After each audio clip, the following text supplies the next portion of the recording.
A good day to everyone in our audience that is joining us today, and welcome to Export Development Canada's webinar about trade and exporting in the South American region. My name is Phil Taylor, and I'm the moderator for today's session. Just before we begin, we just want you to note that we will also be webcasting today's session using simultaneous French translation. So if you would prefer to listen en français, simply click on the français button that is on your screen. Alors, pour notre auditoire francophone, nous offrons une traduction simultanée disponible sur votre écran. Alors, veuillez tout simplement choisir le bouton français. So Export Development Canada, or EDC, we just want to mention that we are Canada's official export credit agency. Well, what does that mean? Well, think of us as a bank and an insurance company all rolled up into one, which is completely and solely dedicated to helping Canadian companies like you grow their business in international markets. We help Canadian companies of all sizes, from all sectors, to respond to international business opportunities. Now, part of that job, an important part, is sharing our knowledge and expertise on various markets, which we've gained the hard way by working with more than 7,000 Canadian companies dealing more than 200 markets worldwide. So today, the purpose of this webinar is to share some of the insights and market intelligence from our on-the-ground EDC representatives in the South American market. Joining me today are Joanne Tognerelli, our Chief Representative from South America, and Stephen Benoit, our Chief Representative for the entire Andean region, and Gustavo Galvis, our Chief Representative of Infrastructure and Project Finance sectors based out of Bogota. Welcome, everyone. Hi, Phil. Thank you for joining us today. I look forward to this session. Thank you. And of course, I'd like to welcome all of you, our viewers today, for joining us in today's webinar. We're glad to have you on board, and we hope that you will derive meaningful value and that one that might inform your business efforts in Latin America. Now, for the agenda, we'll first be discussing major trends and opportunities, the types of deals that are going on in our various market sectors. And then, during the last half of the webinar, you, our audience, will be invited to ask questions that are relevant to your business. Just want you to be aware, however, that we will be filming this session at a different time than our question and answer session. Now, as you can imagine, getting all of our in-market experts in one place at one time is a very rare occurrence. It's like Halley's Comet, and we're taking advantage of that today. But don't fear, they will be back with us for the Q&A session as well, so all of your questions will go directly to them as well. And you'll be able to access an archived version of this webinar, and we'll also send you a summary of the main points. So if you missed something or you want to review it, don't worry, we have you covered. So let's get started. Now first, let's start off with an overview of the major trends happening in your markets. So Steve, let's start with you. We just had a great successful opening of our Bogota office covering the Andean spine. So you're right in the middle of it. What's going on there? Tell us about the major trends. Well, there's two major trends. First has been high commodity prices that really have driven growth in the Andean region for the last 10 years. Although the prices have abated a little bit, we see the prices at historical high, and those sectors, oil and gas in Colombia and mining in Peru, will continue to drive growth in the market. Okay, well, the second part of that story and that driving business in that region, the mega trend, of course, is private, infrastructure and project finance. So that's Gustavo, that is your expertise. What's driving the business there? What are the big trends? Sure. So the second trend we see in the market for sure is in infrastructure, which is one of the key sectors in the Andean region. So these countries are adopting the public-private partnership model, or the P3 model, for the development of large-scale infrastructure projects. So projects that will be developed on a P3 basis include road concessions, power projects, and social infrastructure projects. So the public-private partnership model is actually a great opportunity for Canadian companies. Canada has a great reputation and lots of experience developing these type of structures worldwide. And so what we're trying to do here is to bring together the needs of the South American market together with the Canadian capabilities and the experience of Canadian companies in the infrastructure sector. Okay, thank you. Steve, let's dig right into that. How do we bring those together? How does that work? Well, we try to match opportunities by being where business is being done. On one side, we have the international markets. Gustavo and myself are active in the Andean region. We have regional office to deal with the commercial markets and small business with offices all around Canada. And then we have sector teams that really understand what the Canadian capability is. So it's more of a matrix approach where we look at what can be done across Canada, being where the Canadian companies are doing business, both at on their home base and in the international markets, and bring it all together to create opportunities. A couple opportunities that we could describe. The oil and gas sector has been growing significantly in Colombia, and EDC, with its trade partners, has introduced over 300 Canadian companies to the major oil and gas players there. And again, in Peru, where mining is very important, every year we introduce between 50 and 70 new companies into the market. Our sector teams tell us who those Canadian companies are. We reach out to them where they're doing business and bring them into the international market where they can find new opportunities.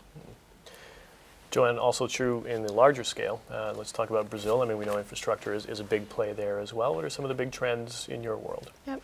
So I guess first I'd note that while we're very excited to have opened our Bogota office, we also have other South American offices. We have 2 in Brazil, 1 in Sao Paulo and 1 in Rio. And we also have an office in Santiago, Chile. So that gives another sense as to where we see some of the biggest opportunities. In Brazil, and this is true also of Chile, the infrastructure pipeline is also very strong. And P3 structures are also the concessions that are being used there as well. And in Brazil, it goes beyond just fulfilling an underlying infrastructure gap with hosting the World Cup this year and with hosting the Olympics in 2016. There are also major projects to build up the stadiums and all the other infrastructure, such as transportation, that's required to make that type of global event successful. So there's already a good Canadian presence with the engineering companies and construction companies on the ground in Brazil.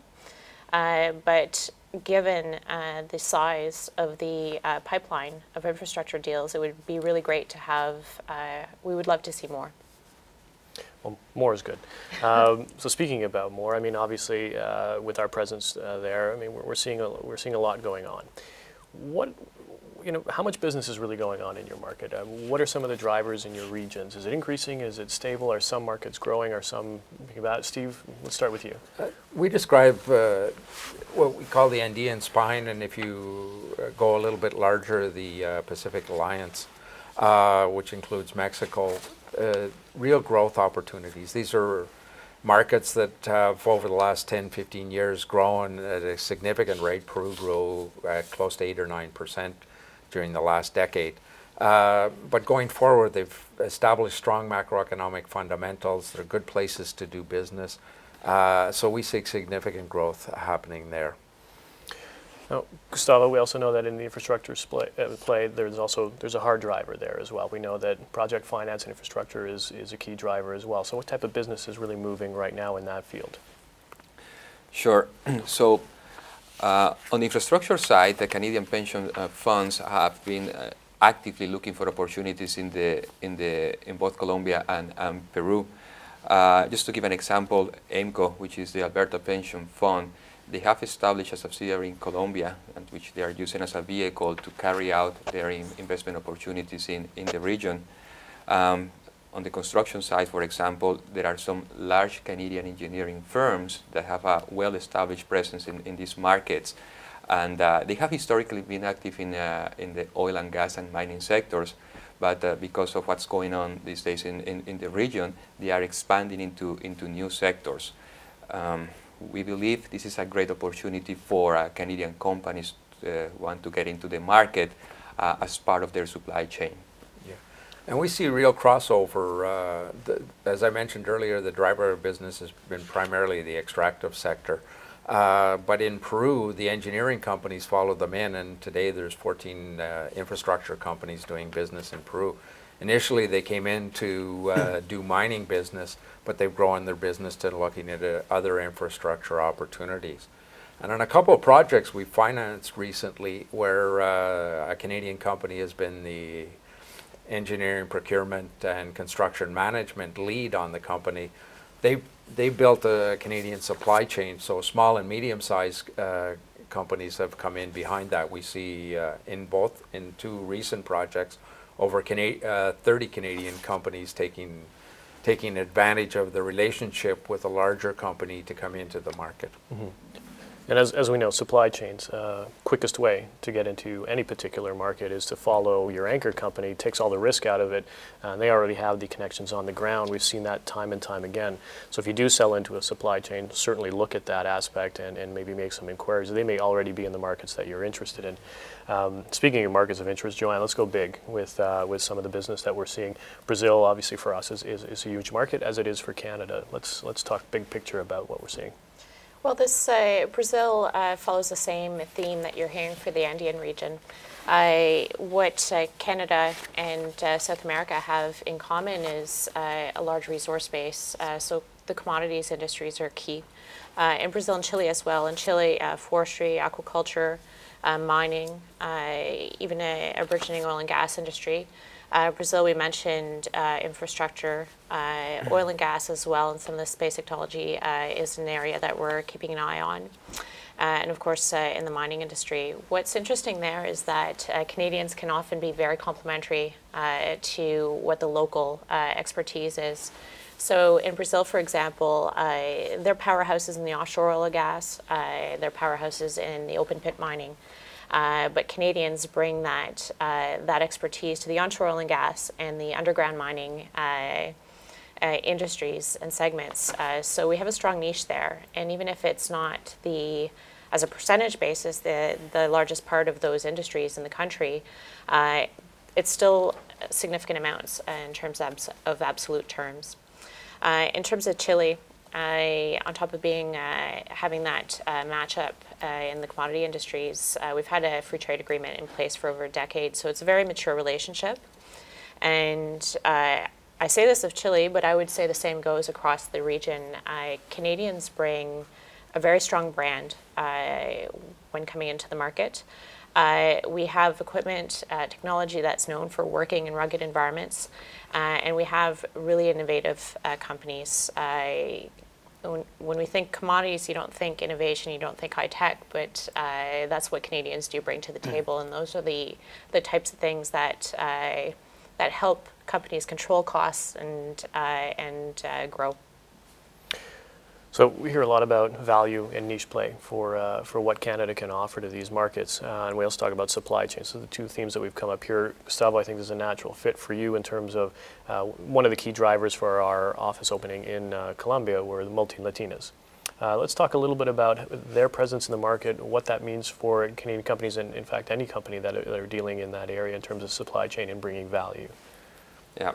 So in addition to the creation of the Pacific Alliance and now the continuous growth of the multi-Latinas, as you said, which are companies that have expanded their operations into new countries, so there are various opportunities for projects in power generation, power transmission, water and wastewater, telecommunications, among others. So these are sectors where there's a lot of Canadian companies with experience and technology. So this translates into lots of opportunities that could be pursued. Just to give you an example of what EDC has been doing in this segment today, last year EDC organized an inbound mission where various Colombian utility companies came to Canada to meet Canadian companies active in the smart grid field. So they visited Toronto, they visited Vancouver to learn more about this technology.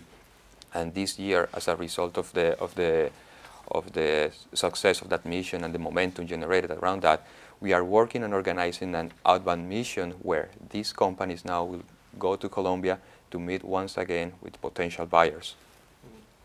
Okay, so again, we're talking about value chains, and we're talking about the value that you bring to it, and one of the pieces that EDC can play. Joanne, I also know that in one of your markets, Brazil, huge spike in potash. What's going on there? Well, in Brazil, there's a massive fertilizer industry. They're an agricultural powerhouse. So one of the interesting facts about that market is with a massive potash industry in Saskatchewan, that's actually the largest Canadian exporting province to the country. So a lot going on there, a lot of moving parts. Steve, one of the things I want to touch on, and I know that you've done this a number of times through your career, is if you're a Canadian company and you are thinking about, well, this sounds good, but how do I possibly set up shop and the costs that go on there? Well, Canadian direct investment abroad is something that that is really important. If you're going to set up shop, you need to be in the market. Let's talk about financing. What are some of the financial tools that we kind of need there? Well, that's where Canadian companies, EDC has been very active with Canadian companies. We mentioned previously the importance of the extractive sector, the oil and gas and mining sector, and in some other sectors as well, where to do business you have to be on the ground and be present. If your mine's there, your petroleum field is there, you have to be there. So EDC is, initially we look at what you need to get into the market. In the oil and gas sector, they needed bonding, they had bonding requirements, and EDC stepped in and provided the guarantees on the bonding. As you grow your business, then you probably need financing to grow, and you don't have the local banking relationship, so EDC comes in behind that and works with the local banks to give you some stability locally. So those are the two key areas that we've seen. But the interesting story about the Canadian direct investment abroad is the Canadian companies tend to bring in their supply chain. They help Canadian companies go in. So where in the growth of the Colombian sector, there was about 30 Canadian junior E&Ps that came in. But behind that, we've seen a value chain grow, or a supply chain grow significantly. They come in, they get established, and we perform the same sort of services. We bring our suite of products, whether account receivable insurance, bonding, or financing, to the table to help the Canadian companies get established in the markets. Mm-hmm. We had an interesting opportunity with a Canadian auto parts manufacturer. Their client said, "Why don't you come down and joint venture?" So we helped them set up the joint venture, get some shop floor financing so they could get established. And now they're looking to bring their sub-suppliers in. So it's a fascinating story, and it's been very, very successful for Canadian companies. Mm-hmm. Well, if all that makes it sound like it's a little too good to be true, okay, it is. So let's talk about competition in that market, because it is intense. I mean, it is a growth market. All of those markets are growing at quite a clip. So let's talk about the competition. You know, what are we seeing? Are we seeing increasing, decreasing competition from other countries? What are the value plays that they bring? Steve, let's start with you. It's probably the best market to look at. If you're looking for growth in your company, South America is the place to be. So we're not seeing that. Everybody's seeing that. So your traditional competition, whether it be from Japan or Europe, is there already, with already supply channels well established. The emerging market companies like China and Korea are there. And then we're seeing a boom of inter-Latin companies, the multi-Latinos that we're talking about, they're there. So you have to bring a very, very strong value proposition. Price competitive, you have to sharpen your pencil. Best technology. Usually you have to be on the ground because they're asking for just-in-time service. So don't go there expecting everybody to say, "This is great, you got a great product, come on in." You're going there, and so is everybody else, and you're going to be up against some very tough competition. What are some of the areas where we really shine, where Canada really shines, so that if some of the companies out there go, "Oh, I supply into this particular area," it might be something they can take that extra step and do a little bit more. So where do we shine? Where do we shine? I think Canada's gone through a very difficult period with our dollar being on par with the U.S. So we've been very, very focused on providing great technology at a great price.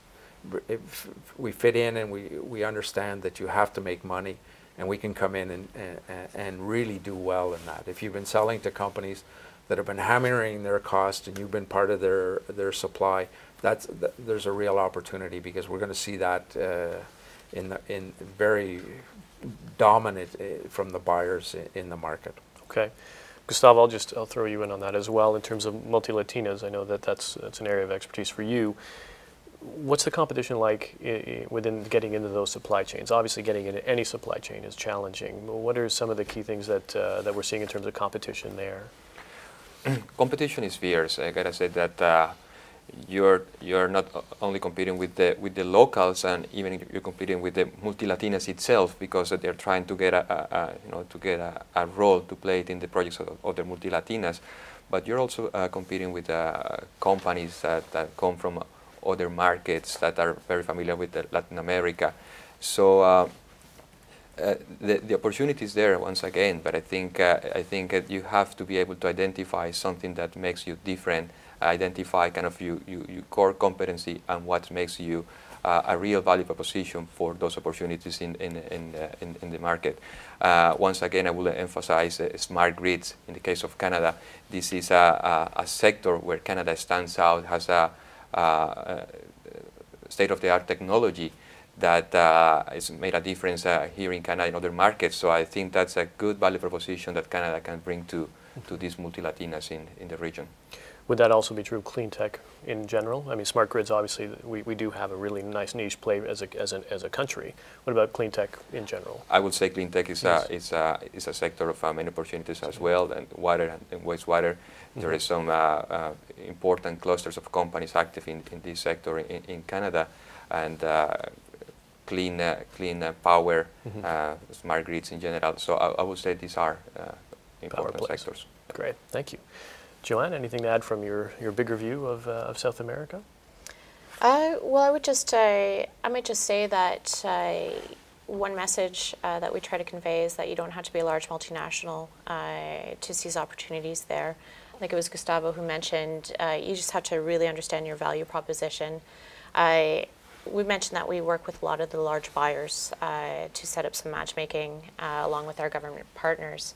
And sometimes the introductions that excite them the most are from the small businesses who have really innovative, sometimes cost-cutting initiatives or technologies that they may not otherwise have discovered.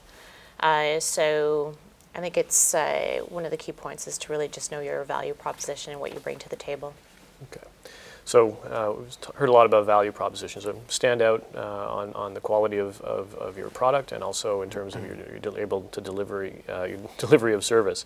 Now, the standout in the value proposition, that's something that EDC has as well. So let's talk about what we as a company can do for you. And when I say you, I mean everyone that's watching in the audience today. Is there are tools that we can offer you to go into these markets and compete and win. So Gustavo, let's start with you about some of the different ways that we help Canadian companies get into the market, stay in the market, and win in the market. Sure. So probably a good way to answer this question is by providing an example, and I think a good one is the Phoenix Power project in Chilca, just outside of Lima in Peru. This was a greenfield power project that we developed a few years ago. The project had a significant Canadian component in the form of engineering, and also there were around 30 sub-suppliers, Canadian sub-suppliers involved in the supply chain. This was a project finance transaction, so it was used for development and the financing of the project. That included many parties and a lot of challenges, and some of these challenges was like permitting risk. So at that time, not all the lenders at the table had the same level of appetite for these kind of risks. So by us being involved in the project and our ability to assess and really understand the risk, we were able to bring confidence to the other lenders at the table.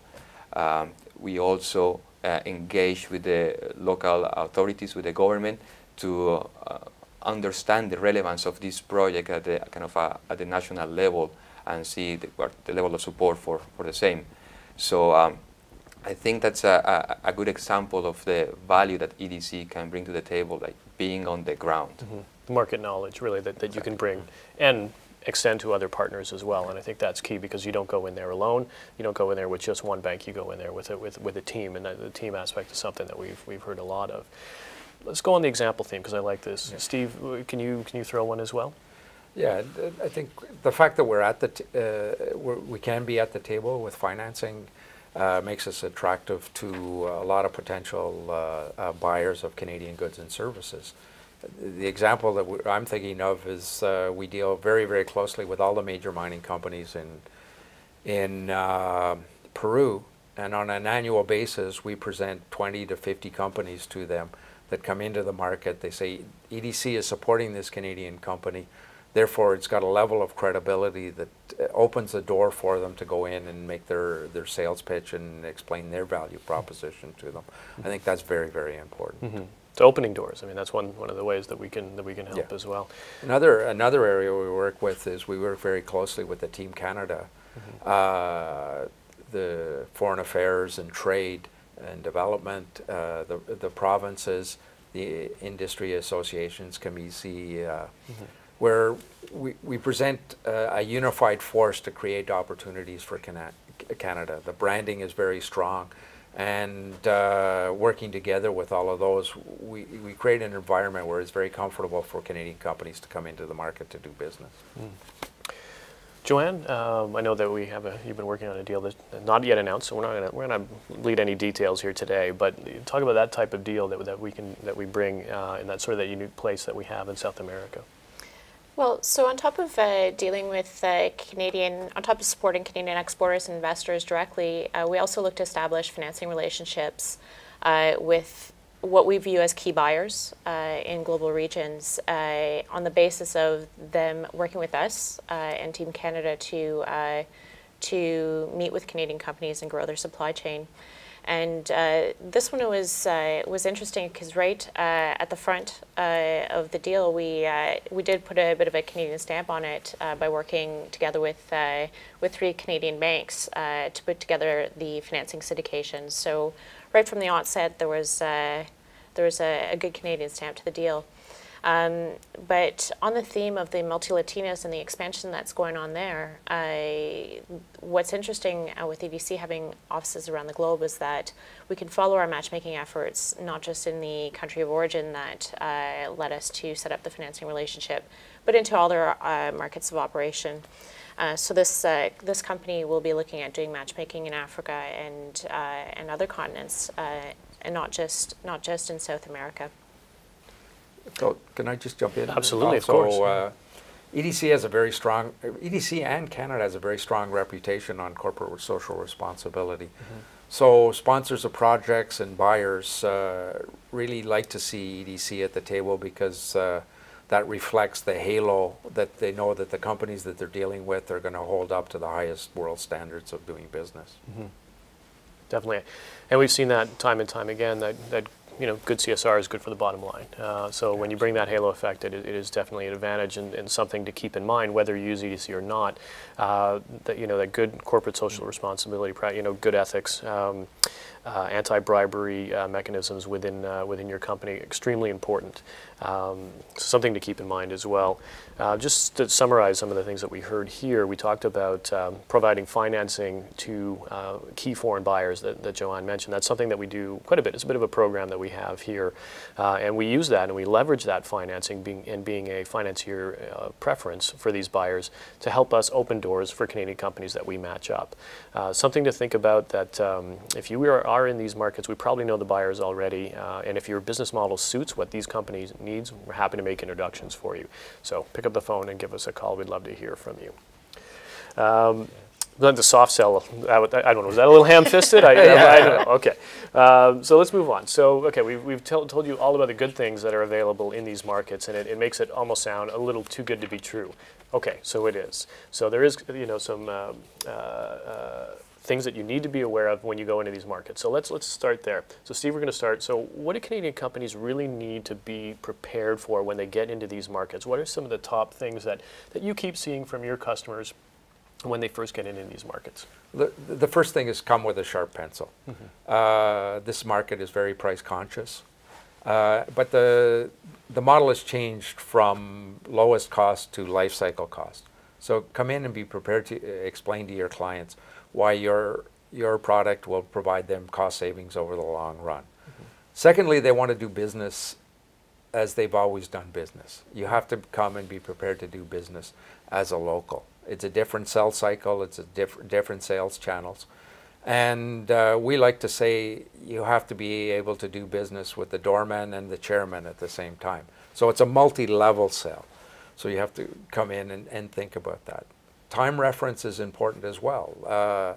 It's not a come in, give your presentation, technical and things. It's a relationship type of sale. So you have to get you have to make everybody comfortable with that. And that takes a long time. And for the CFOs in the audience, you have to understand that you have to build these costs into your sales cycle. It's not your standard North American sales cycle. Things do take a lot longer. Joanne, same question. You know, what do we really need to be thinking about in some of the key markets that you cover? So I think a key for any market, and each of these countries have their own particularities, is to start by doing your research. I would use, there are plenty of tools at your disposal. I would use the Trade Commissioner Service, some of the missions that are put together by EDC and our partners to really go discover and do that ground level work on understanding a market. And once you have the information, then to really put some thought into what your market entry strategy is. Is it through an agent? Is it through partnering with a local company who knows the lay of the land? So what is it, and what resources do you have to invest in terms of making your market entry strategy? And I just want to stress one of the points that Steve had made, which is you do have to put the time in to establish a local presence and to develop those relationships. That's a key component to winning the contracts. A colleague had told me that a Brazilian enters a market, a Brazilian company, and they set up their offices, they build up their relationships, and then they bid on a contract versus hoping the contract is that first step to entry. So just being aware of those dynamics and doing the research to properly think through what markets you want to cover. But that being said, this is a fast-growing region, and even with some of the slower growth we're seeing in the short term and some of the volatility, it's still a very strong growth and opportunities by global standards. So, you know, it is worth the effort to put in to invest there. That's a great analogy with the Brazilian company sets up shop first. I think that's something to keep in mind because we hear that all the time, the length of time it takes to start those relationships. Gustavo, if anything takes a long time, it's structured finance and project finance. That is an extremely long gestation period. Anything to add in sort of in the same regard? What do you need to expect if that's the type of business that you're in? Sure. Well, I think my colleagues did a very good job covering most of the angles, things to look for when looking for opportunities in these markets. I would probably just add the importance of finding a good and strong local partner. Most of these infrastructure opportunities will be financed using a new P3 model, a new public-private partnership model. So the locals, they've been working on that. They understand all the challenges and the specific features of this model. So that will provide kind of an advantage to Canadian companies who want to go into the market. That will help those to build their learning curve and actually be more effective when deploying their resources and their time. This is, as you said, these are projects that take a long gestation period. Mm-hmm. So the more information you can get, the better in your whole education and familiarization process when looking at these opportunities. Mm. Thank you. So we can take a little sideways here. So we've come a long way, and we've talked a lot. We touched on sectors, but let's talk about where the hot money is right now in each of your key areas. Steve, we'll start with you. So what are the sectors that we've touched on a few, but let's talk about the ones that are really moving and maybe some opportunities. And think of it from the audience perspective for Canadian companies. What are the ones that are hot, and if you're thinking about making a jump, what are the sectors that are driving it? Yeah. We've mentioned the extractive sector, oil and gas in Colombia and mining in Peru. Those are still going to grow and have some significant growth upside. But the corollary, we see mining in Colombia happening, but over a longer time frame, and oil and gas in Peru.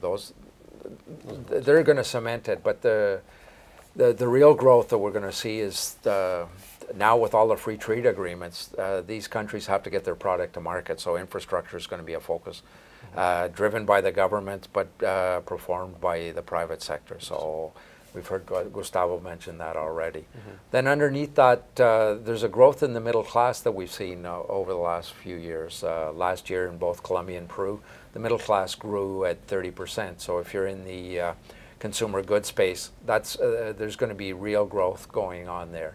Come in, join, find a local partner, or if your product you believe can compete internationally, bring it into the market. The auto sector in Colombia. Colombia has been the manufacturing sector for the auto sector. With the free trade agreement with Mexico, Colombia, and Canada, you now become part of the NAFTA Auto Pact. So there's opportunities there. And then finally, in the medium term, agriculture. With the growth worldwide of the middle class, food tastes have changed and people want more food. And Colombia and Peru offer opportunities there. Thanks. Joanne, same question. What are we looking for in the bigger picture? So we've discussed a few of these, but again, we'll stress infrastructure.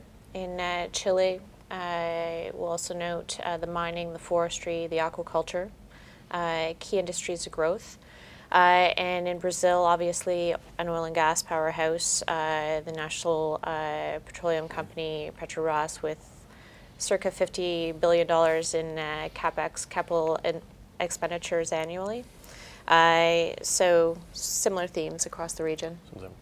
One thing I would like to stress is, very often when we have conversations like this, Canadian companies tend to think of themselves as sort of within this box, and they don't think of themselves as what they feed into. So infrastructure, for example, I mean, if you build wiring circuits, you're probably in that supply chain. If you provide aggregate, you're probably into the larger construction piece. There's so many things that go into feeding infrastructure, and it's such a vast thing. And don't discount yourself. Think about where your product goes, because you're very likely feeding into Canadian companies that are competing on these large-scale projects. So don't put yourself in a box. I mean, if you know your supply chain, start talking up. That's one thing we can really impress upon you. So very quickly as we wind up, one thing I'd like to do is, if all of this sounds good to you, what's the first thing that you do before you step foot into these markets? So who are the people that you should make your first steps, your first calls to be able to learn a little bit more and maybe get a feel for what the market is actually on the ground? So Gustavo, let's start with you. What's your first 5 calls? I would say the chambers of commerce, so the Canada, Colombia, and the Canada, Peru chambers of commerce are a good source of information and maybe a first step.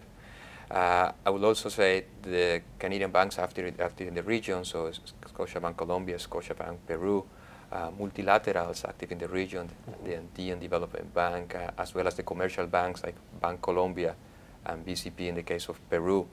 And of course, EDC, we have a wealth of experience and knowledge in these markets, and we have an important network of contacts in both the public sector and the private sector.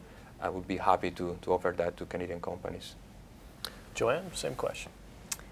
So I would say that when you don't know where to start, in addition to the Chambers of Commerce, to look to the Trade Commissioner Service.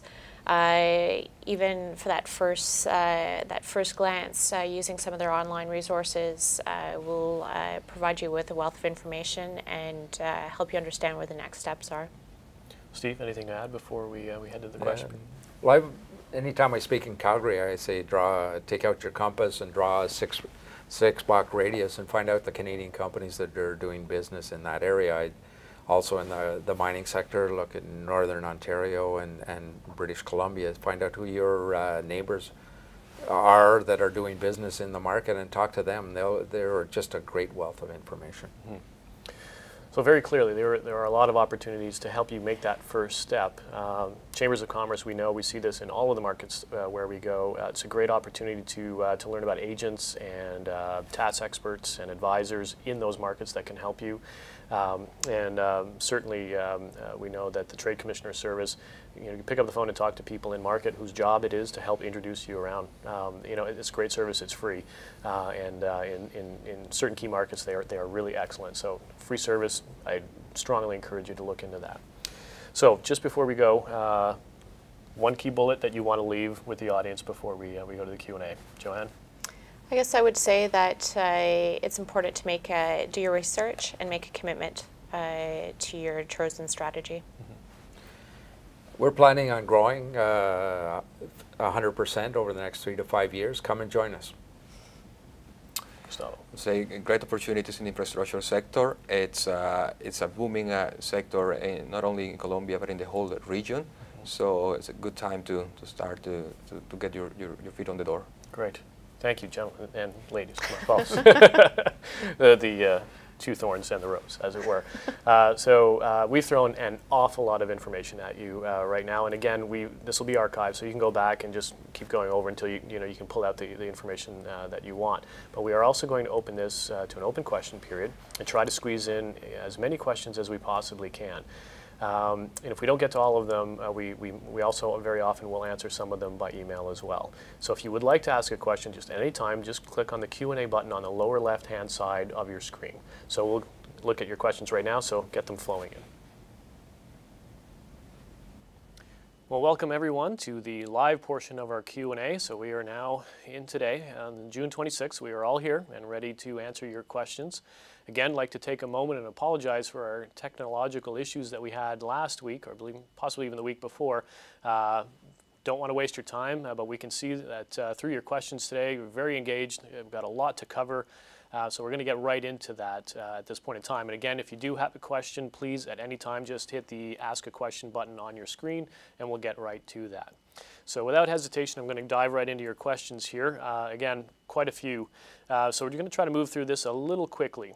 If we don't cover enough of the content and feel that you didn't get enough of an answer, again, feel free to contact us directly. That's what we're here for. We're here to help Canadian companies. So we're just going to try to make everybody happy today. And if we don't do enough in depth, just give us a call. Love to hear from you. So let's start. We have Joanne, Gustavo, and Steve joining us live on the phone. Obviously, they are in their respective markets, not with us today, but they are available. So I think we'll start perhaps Joanne, and then we will then move to Steve on this question. Is there a marketplace opportunity for recycled paint, either commercial or residential based? So maybe perhaps we'll start with you, Joanne. Is this something that we see in terms of recycling? Is there a greener market drive afoot within certain markets, and if so, which ones are they? In terms of the recycled paint, it's a little bit specific, and I can't pretend to know for that product specifically, though we'd be happy to reach out to some of our colleagues. In terms of residential build, though, there's obviously, with a growing middle class and pretty much all these markets across the region, residential build would obviously be a growing area of investment. So it would be worth looking into, subject to the ability to transport recycled paint economically. Fair enough, Joanne. That's a fair point, that the transport of that particular type of product might be precluded to that. But yeah, that's a very good point. Steve, perhaps from your market view, anything in terms of recycled paint or a sort of a greener materials that might go into construction? I'd like to agree with Joanne on the point of the growing middle class driving much more building in the mid-range. Construction products tend to be sourced locally, but as green consciousness improves, we're seeing more and more opportunity for recycled product. Great. Thank you for that. So if we didn't answer that question, just give a call directly, and we'll see if we can if we do it. But I would mention that might be something that you might want to check into with the Trade Commissioner Service. They may be a bit more in tune to this particular market play than we may have access to. So that actually may be a really good question for the Trade Commissioner Service. Again, a free service, and they do wonderful work on behalf of Canadian companies. So we're going to move to the next question now. This is specifically related to, it's in French, so I will read it in French for you. En tant que du marché de l'éducation, est-ce que la technologie des tablettes numériques, les iPads par exemple, sont utilisées au sein de l'industrie éducationnelle dans le marché? So the question in English is essentially, what about the education market in these countries? Is it fairly advanced in terms of technology? Do they use, for example, iPads in the classroom?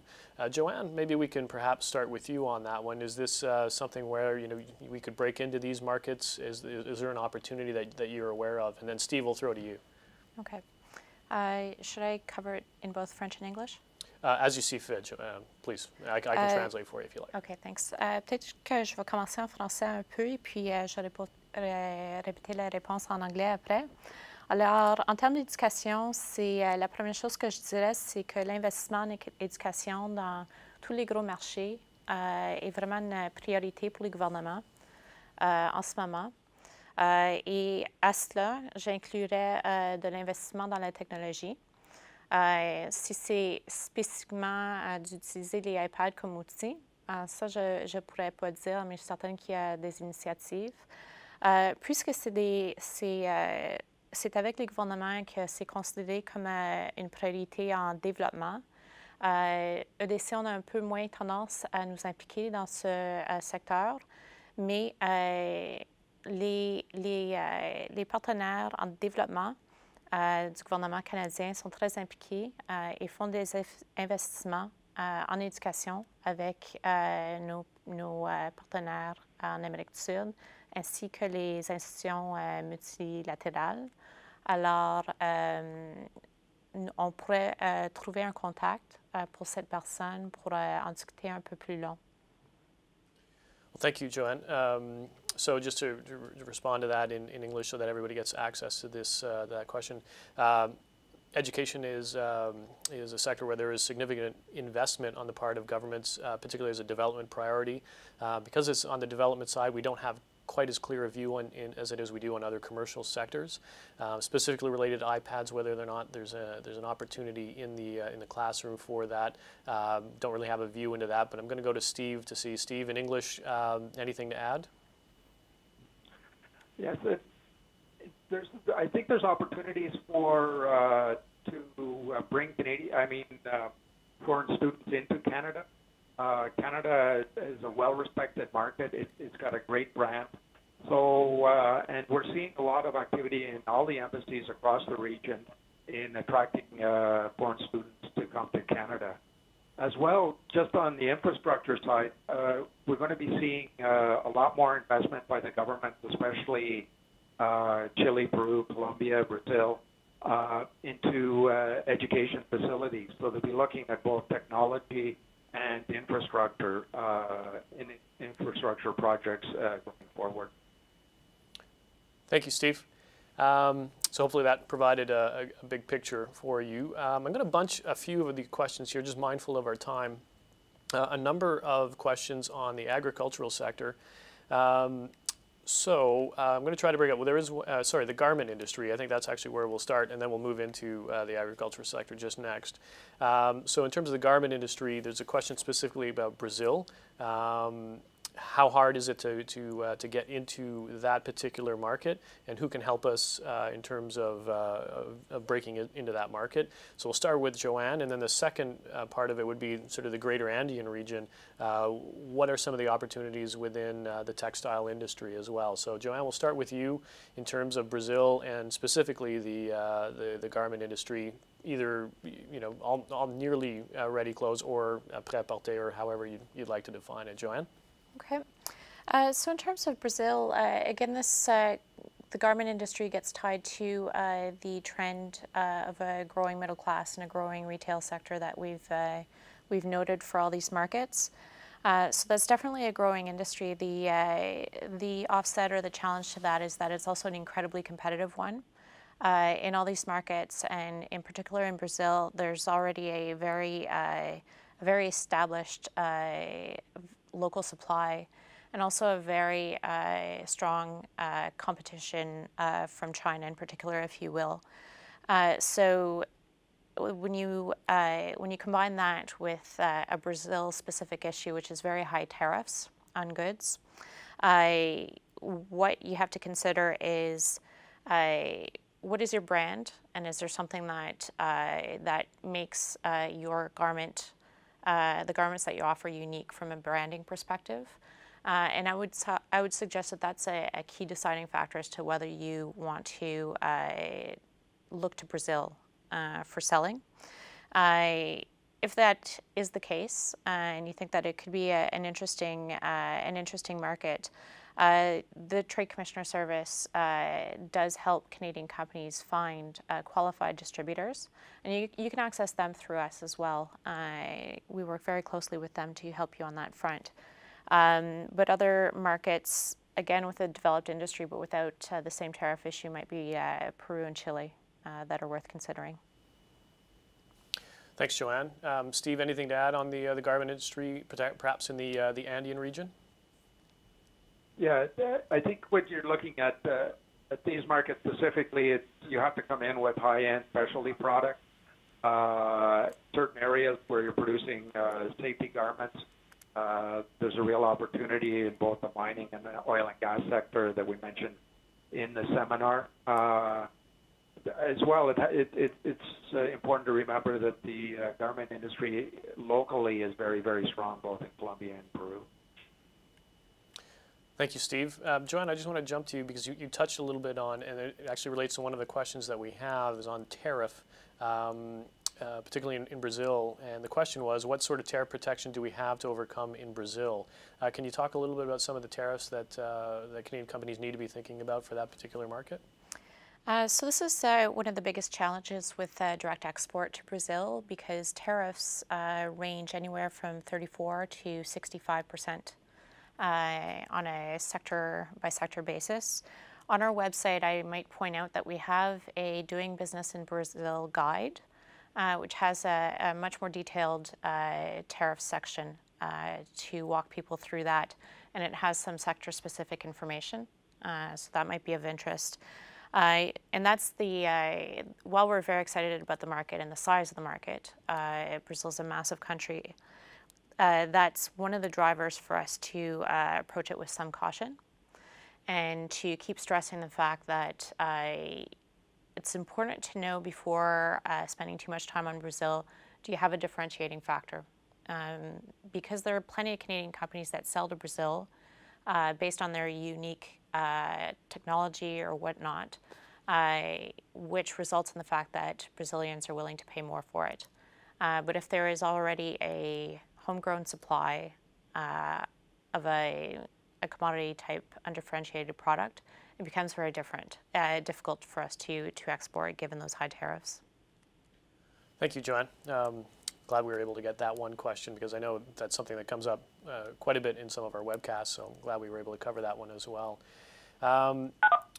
Just so that, Gustavo, I just want to make sure that you're aware, we're going to throw this one to you because it's infrastructure, which is your expertise. One of the questions that we have here are, how can EDC finance South American private energy developers so they can move ahead with projects using Canadian generating supply? Is that something that you can weigh in on, Gustavo? I think we've lost. Okay. I think we've lost Gustavo. Phil, could you repeat the question and I'll take it? Yeah, sure. Steve, the question was specifically, how can EDC finance South American private energy developers so that they can move ahead with their projects, but using Canadian generating supply? The energy sector is an area of big growth, and it's differentiated across all different markets. Chile has the highest cost per watt in there, and so they're looking at all forms of energy generation that can bring that down. So EDC is very active in working with energy developers in them bringing high-grade Canadian technology to market. Peru is in the middle. They have plenty of gas, and they have significant opportunity in hydro. There's 53 watersheds that run out of the Andes down to the Pacific coast, and Peru has bumped up in the last couple of years up against full capacity on their energy production capacity. So we're seeing opportunities in that market as well. And thirdly, Colombia, in rainy years, produces about 70% of its energy through hydro, but in the Niño years, where there are droughts in certain parts of the country, they rely on thermal power. And they're looking at technologies, one, to be exportable in rainy years and used for domestic production in dry years. So that's the scope of the opportunity. And EDC works very closely in Colombia with the multi-Latinas that are very much focused on energy development, and in Chile and Peru around bringing in new technologies to increase efficiencies in energy. Great. Thank you very much. Appreciate that, Steve, for jumping in on that. I think Gustavo's back with us. Next question is a question related to foreign exchange risk, something obviously that all Canadian companies, when you're selling abroad, regardless of your market, you have to deal with. Specifically, they would like to know, they typically sell in US dollars. Is this using foreign currency something can handle on the financing side, or would the currency be converted to Canadian dollars? So I think specifically what they are asking for is how do we transact in terms of dollars. Can't remember who we would approach in this sort of thing, but I know that we transact in US dollars. So I'm going to actually give this one, we'll start with you, Joanne, and then perhaps go to Gustavo after this one. Sure. So EDC does financing in all the major world currencies, so US dollars, euros, pounds, yen. We actually probably have a much bigger US dollar book than Canadian dollars. But I might steal this opportunity to mention that we're also looking at increasing our local currency capacity in the Americas, and where this can either take the form of registering locally to be able to lend directly in local currency as a result of a growing local currency market. So I'm talking about Chilean peso, Peruvian soles, the reais. And where we cannot do so, or where we are not set up to do so, for these currencies, we will look to take a synthetic structure in which we actually settle in US dollars, but EDC will be the one to take the FX risk.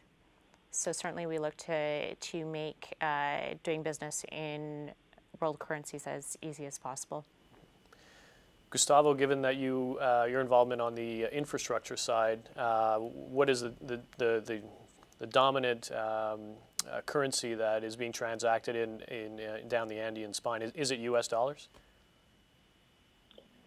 Yeah, it's actually an interesting question, because for infrastructure, like road concessions, for example, well, the revenues are collected in local currency. But the governments, they have introduced mechanisms to facilitate part of the ability payments to be made available in US dollars, to make the model more attractive for international investors and then facilitate the engagement of international lenders. So we see a mix of both. In the case of Colombia, you see infrastructure projects with ability payments in US dollars and Colombian pesos. In Peru, the government has also been promoting a program where the FX risk is mitigated by the government. And there's other countries where, like Chile or Brazil, where revenues are in local currency, but then these are more mature companies where lenders feel comfortable with taking this risk in some instances. Thanks, Gustavo. So obviously when we transact in the U.S. Funds and the banks can clear in U.S. funds, you reduce your FX risk. But just for those Canadian companies that are dealing with that, we also offer a product, as do a number of financial institutions, that it helps you hedge your foreign exchange rates. There's a number of different ways that we can approach that, a little too wide for our time today. But if you are interested in that, it is on our website, or contact us directly, and we'd be more than happy to walk you through that. I mentioned earlier about the agricultural sector, a number of questions in that. I'm going to try to put them together. Basically, we want to know about how can we contact distributors, or how do we get information on distributors within the sector, specifically related also to agricultural equipment distributors. So the question is really twofold. Is how do we contact the right distributors? How do we make connections? And also just writ large for the agricultural sector. So again, I'm going to talk about the Trade Commissioner Service, a great resource in order to get lists for distributors. Those are the experts in that area. Joanne, given Brazil is a huge agricultural sector, we'll start with you, and then we'll go to you, Steve, after that. Sure. So you also mentioned the first go-to place that we recommend, and we can also make those connections as the Trade Commissioner Service for a list of really reputable distributors. Obviously, with Canadian expertise in the sector, the agricultural equipment sector is an interesting one for Latin America, for South America in particular. And I might just take a moment and note that in some cases, some of the farms and the buyers are on a much bigger scale than we're used to in Canada. So on occasion, EDC does get connected in either by the Canadian ag equipment exporters or by the embassies and Trade Commissioner Service to look at financing for some of those larger contracts. And on occasion, it is a requirement in some of these RFP or bids with some of these buyers. So I'm just going to take the moment to say, first, contact the Trade Commissioner Service for your distributor, but keep EDC in mind in that sector. Steve, anything to add on that in the down the Andean spine? Yeah, I think it's important to remember the different types of agriculture as you go through the different regions. Chile primarily focused on the fruit market. Peru has really developed the agriculture based on drip technology, where they're farming in the desert. So if you have technology that fits that space, that's very good. And Colombia is coming out of the social conflict that's been plaguing the country for the last 40 to 50 years. So there will be huge opportunities in the agribusiness space. Thank you, Steve. Well, we're at our time, and we barely got halfway through our question list. So one, thank you very much for these engaging questions. Wish we had more time, but we do have your emails. We were going to contact you directly in response to your questions. So even though we didn't get a chance to do it here today, we will be contacting you directly. Clearly, in the future, we're going to have to add a little bit more time to be able to get this. So thank you very much. Excellent questions. Joanne, Steve, Gustavo, thank you very much for your input today. Well, that's it that we have time for today. And again, if you didn't get a chance to put your question in, but you still have a question, feel free to contact us by email at any time at marketing@edc.ca. Again, marketing@edc.ca, and we will do our best to answer it, or we will connect you with someone who can. I'd like also to remind all of the participants that you will be able to review today's presentation on our website. It'll be archived, and you will be receiving an email from EDC with a link to access that archive. And again, if you'd like to learn more about various markets, just go to our website anytime and look under the Markets tab. A wealth of information available to you there, and that can help you in either connecting you to the right people or also just giving you background information. So again, Joanne, Steve, Gustavo, thank you very much. Really appreciate having you today. And to everyone at home, thank you. Have a great day in trade.